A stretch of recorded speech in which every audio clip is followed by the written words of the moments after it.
উত্তরাখণ্ডে অবস্থিত সমুদ্রপৃষ্ঠ থেকে 16,500 ফুট উপরে অবস্থিত রূপকুণ্ড লেক এমন এক অদ্ভুত লেক যেটি মানুষের কঙ্কালে পরিপূর্ণ, আর প্রত্যেকটি কঙ্কালের মাথায় এক বিশেষ আঘাতের চিহ্ন রয়েছে। হ্যাঁ বন্ধুরা, 1942 সালে একজন British forest ranger H.K. Madhwal এটি প্রথম খোঁজ করেছিলেন। এই অজস্র কঙ্কালগুলি কার, কোথা থেকে এসছে, এখন পর্যন্ত কোনো বিজ্ঞানী এর নির্দিষ্ট কোনো ব্যাখ্যা দিতে পারেনি। প্রথম দিকে ব্রিটিশরা মনে করেছিল এগুলি আসলে জাপানি সৈনিকদের কঙ্কাল।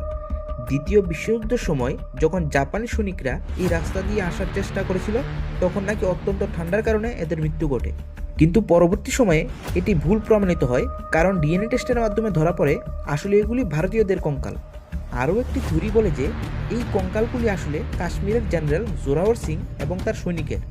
এরা যখন 1841 সালে তিব্বত থেকে যুদ্ধ সেরে ফিরছিলেন, তখন প্রচণ্ড ঠান্ডা তুফান এবং শিলাবৃষ্টির কবলে এরা পড়েন এবং ইনাদের মৃত্যু ঘটে। কিন্তু এটিও ভুল প্রমাণিত হয় যখন দেখা যায় এতে 15টি কঙ্কাল রয়েছে মহিলাদের।